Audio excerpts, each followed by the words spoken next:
Tune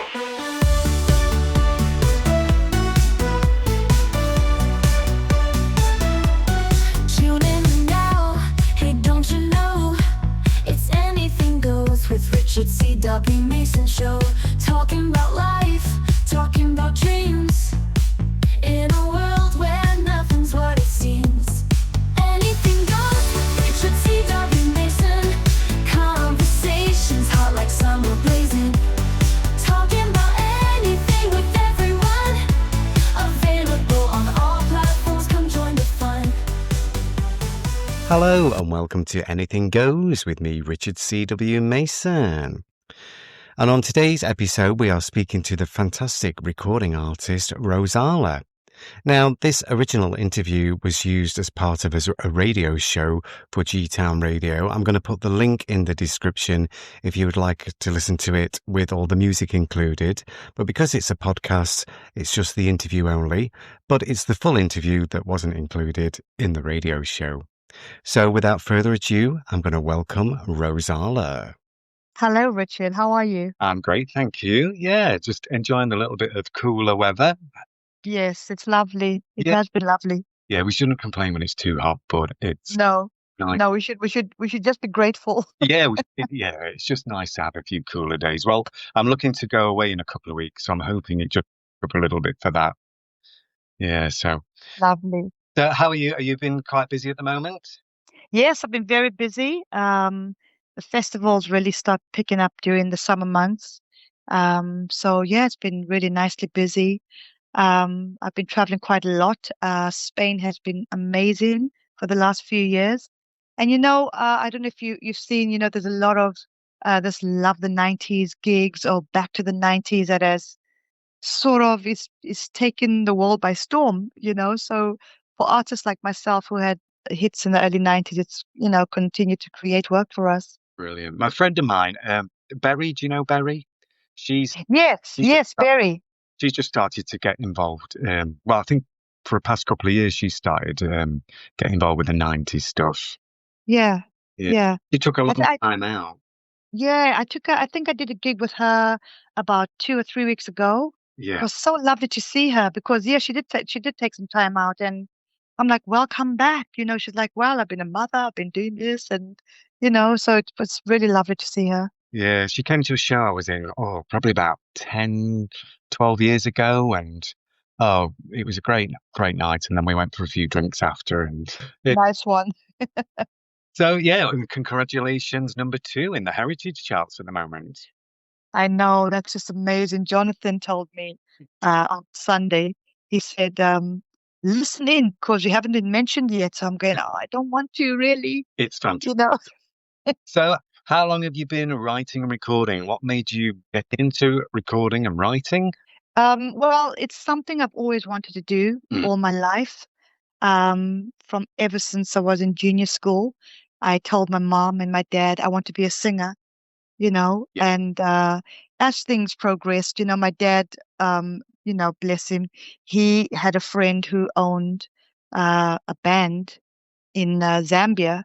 I was about 12 or 13, and the band member said, well, she can come and sing with us for, we can offer her a contract at Hotel Intercontinental for 2 weeks every night, and she can come and do 3 or 4 songs. And I was so excited, and my dad took me there every night at about 8 o'clock, and I'd do my 2 or 3 songs whilst people were having dinner. Wow. And he'd take me back home because I had school the next day. But they didn't advertise me because I was underage. Oh, oh, it sounds fantastic. Yeah, but It was wonderful. I love music from an early age. I do a bit of songwriting and singing now and again, but I've just turned to sort of radio presenting at the moment, and I've been involved with film groups and stuff. But yeah, music, I think, is a big part of, a lot of people's lives, isn't it? Absolutely. I always say, music is a therapy. It is. Yeah. Yeah, it's a therapy, and you use it for whatever, however it makes you feel positive. Hmm. And, we were speaking earlier, and you said you love going back to the 60s, the 70s, the 80s, because it made you feel, maybe you remember your childhood or whatever good memories it brings up for you. Yeah, do you know, I think when I was at school, I didn't have a I didn't like school that much. I didn't have a fantastic time at school. Uh, Mm. not till the later couple of years, but I think music sort of just helped me through, sort of the early 90s when I started Yeah, school. And, it was like something you could have in common with people that you weren't friends with. And, it could bring people together. absolutely, absolutely. I mean, as a singer, when I go out and sing, for instance, the song that I called is my passport, Everybody's Free to Feel Good. Mhm. And I go out there and I sing, and they all sing it back to me, and there's this happiness amongst the audience. I just think Definitely. it's just so beautiful. I think it definitely one of the anthems of the 90s, one of the top anthems of the 90s. And it's a song I remember when I was at school. And it's got such a positive message about it, hasn't it? Yeah, absolutely. I remember when Tim and Nigel wrote me the song, That's a Band of Gypsies, when I first met them. And they said, what sort of music do you want to do? And I remember saying to them, I want to do songs that are, uplifting with positive lyrics. Yeah. And if you listen to the whole album of Everybody's Free to Feel Good, all the songs in there have got positive lyrics, Yeah. and everybody's free. When we got into the studio, Tim was the one who did the music, as well as Nigel. And um, Nigel said, I've got this lyric and it's positive. Why don't you just go into the booth and just sing it over and over and just, no, and I was making up different melodies and trying it out this way. And everybody's free to feel good. And when I got that melody, Nigel's like, that's it. That's the one. You got it. So it's like, let's write, a storyline. And I'm like, yeah, about the world and people and, being good or loving one another or, and lo and behold, this is what that song is today. Amazing. Well, I think it's not aged at all. It's still relevant now, and it's still, sits in the chart now, doesn't it? It's timeless. Absolutely. And I'm so grateful to that because, Everybody's Free to Feel Good is going to be 34 years old this year in September. Now, And it's so shocking to me. And I think, when you say it's continued to stand the test of time, I think it's because it's been one of those songs that fortunately, you have these young producers, remixing it, or you got someone on the X Factor, going to sing the song. mm. Um, Boots, the adverts have used it for, to advertise their chemists, things like that. It's kept the profile of the song out there. So, Top of the Pops. You'll have been on Top of the Pops probably more times than you can remember. Oh yeah. Oh gosh, I So, did you Top remember of your the Top. first time? My first time, could I? I can't exactly remember my first time. What? I think I did. Well, I think I do vaguely. And, it's one of those, I mean, Top of the Pops was an institutionalized music program to be on. It was like a big stamp in your, Yeah. career of passports. And I went there and I just couldn't believe I was at the BBC television studios, recording, Top of the Pops, and then meeting other artists that were on it as well was just incredible. They changed the format quite a bit because in the 80s it wasn't live so much, wasn't it? And they didn't sing live. And then the 90s, they sort of wanted everybody to perform, sing live, didn't they? Yeah, yeah. And I remember they'd want me there about 10 in the morning, Right. and we'd start doing rehearsals and run-throughs about 11:30. And keep in mind, who can sing at that hour of the morning? I Yeah, mean, yeah. Yeah. so I'm on the TV station floor and doing a run through, and I'm singing this song and my voice is croaking and cracking and I'm going, oh my gosh, and feeling so down and depressed, thinking I can't sing, my voice it's not working. Oh, don't worry, Rosella, it will warm up, and actually also because of that I also was introduced to something that's so important in my life for any singer is to do vocal warm-ups. Yeah. It wasn't something I did then. I wasn't so aware of it, but now I know that, if, you don't do any vocal warm-ups, you can hurt your voice or you can Mm. croak and crack, so yeah. I did a talent show, oh, it was probably 25 years ago. And there was this couple, they were very professional. It was a boy-girl duo, and they was warming up, and they said to me, "Are you not warming up?" I says, "No," and they sort of helped me, and I thought, wow, Yeah. this is Yeah. done before. So it Yeah. definitely helps you. Definitely. Definitely. So moving on to Are You Ready to Fly? What would you like to say about Are you ready to fly? Wow, that another song is song? Amazing song. amazing song. I mean, Tim and Nigel again with the lyrics, with the beat around it was so positive. I love performing that song. Great song. Very, again, uplifting. And again, I think quite a timeless song as well. Absolutely, absolutely. It's one of those, and whenever I'm asked to go on and do gigs, that's the one that they usually request. Apart from Everybody's Free. Amazing. After the start of your career, how did you come to record more and more? Did you change with writers? Did you go to different writers as you sort of grew? Yeah, it continued to grow, and when I made a name for myself, I was getting sent songs to record. I was being asked to co-write with other songwriters. Um, although I see myself first and foremost as a singer and not a songwriter. Hmm. It was very interesting to get into doing some songwriting, but I also found out that I work best when I'm songwriting with other people because you're sharing ideas, Yeah, definitely. and you're bouncing ideas off one another. Preferably, if I can do songwriting that way, that's the way I prefer to do it. And I'll be going to the studio with some friends in a couple of weeks' time Right. to do a songwriting session with them. In fact, they are the people that wrote the latest single that I've got right now. That's out. Can you hear me? EP, So yeah, EP3. Yeah. yeah, PPG3. That's right. Great. Another great track. Wow. We're going to get to that later on. Yeah. Oh, well, your first choice of somebody else's song for the evening. This is Let Me Be Your Fantasy. Why do you like Let Me Be Your Fantasy by Baby D? What sticks out?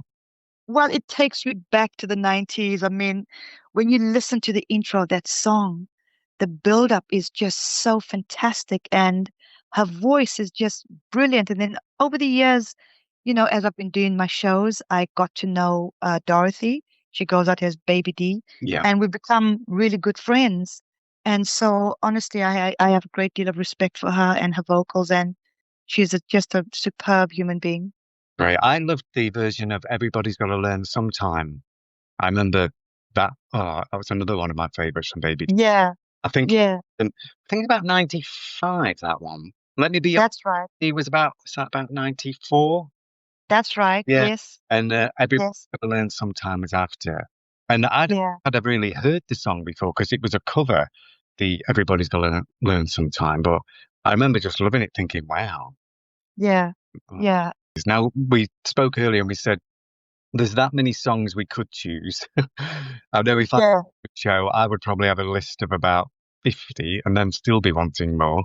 And I think the same with you. So, Absolutely. are your influences, who sort of influenced you from a young age? I loved listening to Aretha Franklin. Hmm. I really appreciated her voice. And Dinah Ross. Oh, yeah. Absolutely. And Barbara Streisand, and I also was such a big fan of the Jackson Five. And of Yeah. course, as time went on, fortunately, years later in my life, I, became so fortunate enough to have supported Michael Jackson. Remember you, Uh, Jackson, because I went to see him in the 90s. yeah, Yeah, yeah, and that was just surreal. That will remain one of the highlights of my career to have had that opportunity. definitely another artist gone too soon, Michael Jackson. Yes, It, absolutely, it will live on forever, won't it? Amazing. absolutely, absolutely. What a talent! Definitely. So the next track we've got for you, it feels so good, Sonic. Oh, Sonique. Oh, I always say she's my sister. uh, She's my sister, and just such a powerful track. yeah. Such a powerful track, and just a very, very strong performer. I love I Put a Spell on You. Yes, Yeah. yes, and her voice. I put a spell in you. She's got this such a, Yeah. beautiful tone to her voice. So, any other favorites from the 90s? Now, like I said, I think I would struggle to choose. Oh my What gosh, there's what just too many. what albums have really sort of moved you through the years? If you like your desert island albums, if you had to pick top three albums, what would you take to a desert island with you? Wow, well, going back to my childhood or to my youth, when I was in my teens, one that just jumps out right now was is Anita Baker. Well, yeah, I think it was her first ever album. And I just love great vibe. listening to that album. Mm. I mean, her voice, the track 365 Days of the Year, you know, brilliant. Love Anita Baker. And again, it's music that you find even sort of the younger generation now are just getting into. It's the songs just stand the test of time.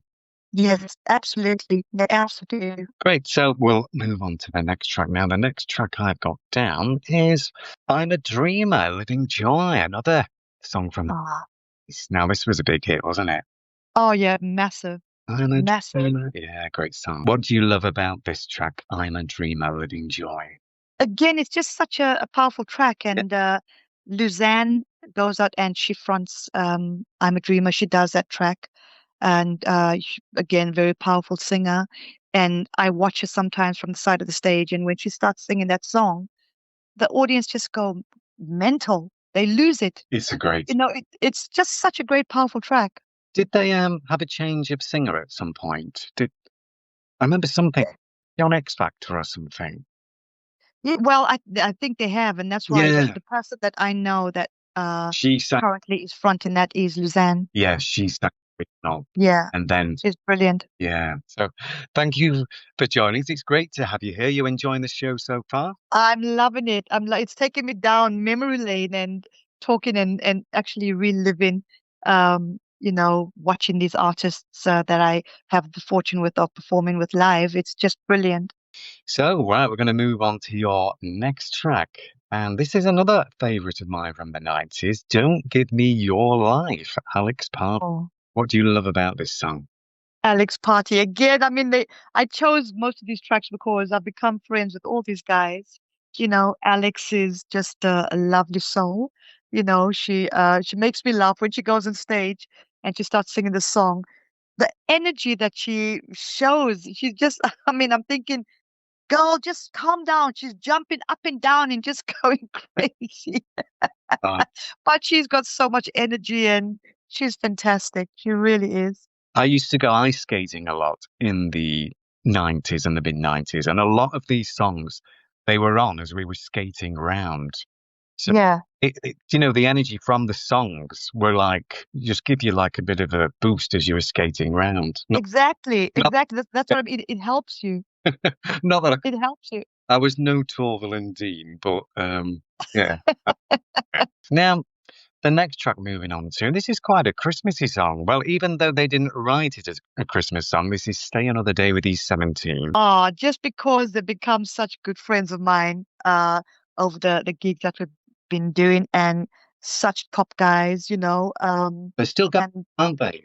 oh, they're still going strong. Yeah. Honestly, they are just really, really wonderful guys. And, like I say, we all, when we meet each other at these gigs, all the people that had hits back in the early 90s, we bump into each other, we give each other high fives because it's like we all share this camaraderie of, the music industry is a very fickle, tough industry. Yeah. And here we are, into our 50s, 60s, and we're still going out and doing our things. And Excellent. the Love the 90s type of gigs have created work for us, and we just think, high five, thank you, yeah. This is a great song. I think soon as I start to hear this in November, the beginning sort of drums, I think Christmas is on its way. Yeah, yeah. It starts warming you up for Christmas Yeah. for sure. And it is a great song. And I think it's the fur hooded coats in the video that Yeah, you think, yeah, the snow. Great song. It's a pity the original, lineup's still not, speaking, whatever. But I know these things happen. It's, But we're glad that the guys that are doing it yeah, now are still but keeping music alive. there's still one or two members, isn't there? Yes, there is, there is. So next we're going to move on to some more 90s songs. So the next song we've got is Hadaway, What is Love? Now, another great song. What makes this Yeah. yours? I met Hadaway many, many years ago. I didn't know who he was. I was at the airport and I don't know, I can't remember which European country it was at. Maybe somewhere like Lithuania, if I remember, I'm not sure. But we were all stuck at the airport and we were, a whole lot of artists were going to do some gig. And I was so tired. And Hadaway came to introduce himself to me, and I had my jacket covering my face so I could sleep. And I saw him and of course, greeted him, "Hi, how are you?" And he's like, "I'm Hadaway." And of course, that time his song was massive, early 90s, absolutely massive. And then we did our gig later on that evening in, yeah, I think it was Lithuania. And I remember watching him and, his voice and the energy and just such a wonderful being. And fast forward to nearly 30 years or 30 years later for sure, we're still bumping into each other. We've become good friends, like I said, with most of the artists Wow. whose songs you play in. And we're all much older and we're all thinking, yeah, great stuff. So I also like, do you remember Life? Life will never be the same. That was a great song as well. Yes, yes, absolutely, absolutely. Great stuff. Now, this song, well, I think it was their first ever song. Get ready for this, Two Unlimited. Was it their first Oh, piece? It was very early to them, wasn't it? I think it was. I'm not sure if that was their very first track. I don't know. But my memory of meeting Ray um and Anita. Anita's now not fronting it. We've got Michelle. Right. But we're going back to the early 90s. And somebody sent me a few months ago a picture of myself and Ray and Anita in Monte Carlo. Oh, wow. And we all looked like we could have been 12. Yeah, they looked like they had such good energy on stage. I remember them being on the Smash Hits poll winners party, and Yes, everyone was going crazy. yes, yes. And wonderful, just wonderful. And Ray and Michelle are going out and still, doing very powerful performances. Yeah, it's just been great. Brilliant. Now, do you miss like the TV shows from the 90s and the early noughties? You know, we had Top of the Pops, we had the Smash Hits poll winners party, we had like quite a lot of music shows, and now there's nothing because everything's sort of on demand. Do Yeah. you think it's time something came back? Oh, honestly, Richard, I pray for the day Yeah. maybe something like Top of the Pops could come back. I mean, I watch TV and I think there's nothing. Even There is nothing. remember MTV used to be massive. Yeah. It's not, there's nothing. No. So I really don't know what musical programs are out there for artists to go on and um, promote their stuff or material. I think it's one of those you record yourself in your back room or your garden and put it up on YouTube by Yeah. yourself. It's like But I do miss that. I do miss that. it's like they think, like the world's a stage. There's TikTok, there's YouTube, and all these social media platforms. Yeah, Still do want a music TV show, even if it was like once a month, Top of the Pops. yeah, I think they yeah, got around with the format in the end. They changed it from a Thursday night to a Friday evening, and the time was changed, and people stopped tuning in. Uh, yeah, And then it just went to it was like a Christmas show, wasn't it? The yeah, day. And then I think that finished about 2010 or something. On yeah. like, Very sad. so it's very sad. I think we could do with a music show again. Absolutely. It's my hope and my prayer that something like that, comes back. Now, the next song is one of your own, and this is called Magnificent. What would you like to say about Magnificent? Oh goodness, this song, when I was sent this song as a demo, I absolutely loved it. And the guy who wrote it, please forgive me, his name has just gone over my head. I did a track with him some time ago. I'd never met him. We just got to chat in, on one of our socials. And I did this track, Shadows of the Moon, it was called. And then he sent this track later on to my record label. And um, I said, I'd love to do it, and then because there was a bit of a mix-up with the Shadows of the Moon, there were about 10 mixes, and at the time, the promoters only released about 4 or 5. So this songwriter was very upset with me that only, they didn't release all the mixes. Ah, And I told him it was beyond my control, it was the promoters. So when Magnificent came about and Gary sent it to me, I didn't realize that he was a songwriter that wrote the song. And then I said, Gary, I'd love to do it. So this songwriter got in touch with Gary and myself and said, I do not want Rozalla to do it because she let me down and did this. Honestly, I was like, oh really? my, Oh, I was like, oh my gosh. So I said to him, some of these things you have to understand that, you know, releasing material and different mixes is beyond an artist's control, yeah, you know. But he didn't understand that. So I said to Gary, you know what, Gary, that's fine. Just give it to some other artist. And Gary was like, I'm not going to let this go. I think this song will really suit you. So Gary worked his magic. And then I sent this songwriter a letter just apologizing that he felt the way he did. But obviously I understood. And we just be friends and move on. So he wrote me back saying, well, obviously you're a very nice person, so you can do the track. oh, And that's a story to Magnificent. that is the story. Wow, brilliant. So, present day, I think present day music. I do like some of the present day music, especially when it samples stuff from years ago, mainly. But Yeah, I quite like Ed Sheeran a bit. I won't say I'm a great fan of Ed Sheeran. Um, yeah, and a couple of others. Adele's okay. What are your yeah. favorites, or what would you listen to from the sort of 2000s and present day? Well, honestly, now that you mentioned Adele, she is, I Amazing. mean, this woman's voice is just makes the hairs on my back tingle. Her voice is just so rich. Ed Sheeran is just a wonderful talent that he can just pick up his guitar and sing. Yeah. His voice is just, I mean, what talented people, really. He's so down to earth as well. He's Yeah, not all sort of big headed or anything. He's just down to earth and yeah, really good. absolutely. I think I saw a clip somewhere on one of the socials with Ed Sheeran sort of, I think he was at some station or somebody was singing and he joined them because he was passing by and, the crowd were like, oh my gosh, it's Ed Sheeran. And they filmed him and he's singing. I'm going, that's just so special, Yeah. so down to earth, so real. So, any shows upcoming for the remainder of this year? Any more releases coming out that you would like to mention? Oh, yes, I've got a new track coming out called Alive with Carl Nicholson. That'll be released, I believe, at the end of September. We've already started releasing, there's about 9 or 10 mixes. Hmm. So we've already released the first mix, which was done by Technical. And I think we've racked up just about under 14,000 streams since it's been released 2 weeks ago. So I'm really, really chuffed about that. Now, do you feel with the streams, it's totally different, isn't it, to the actual physical record, tape, or CD? I miss those. Yeah, Yeah.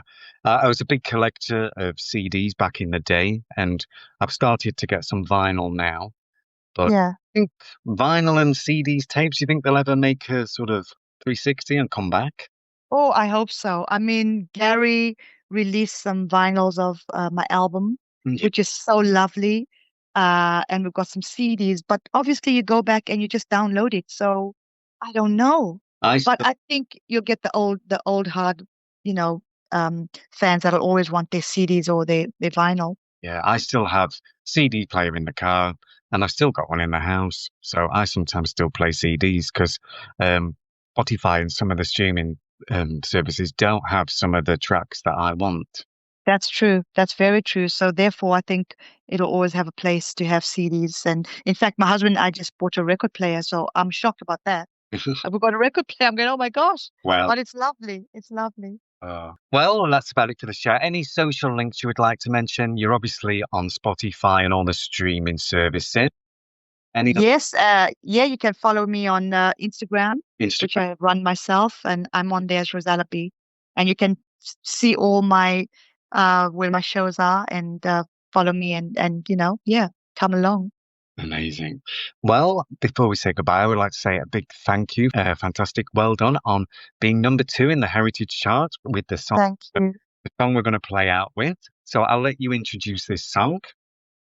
Yes, the song that's coming up now is my new current single called Can You Hear Me?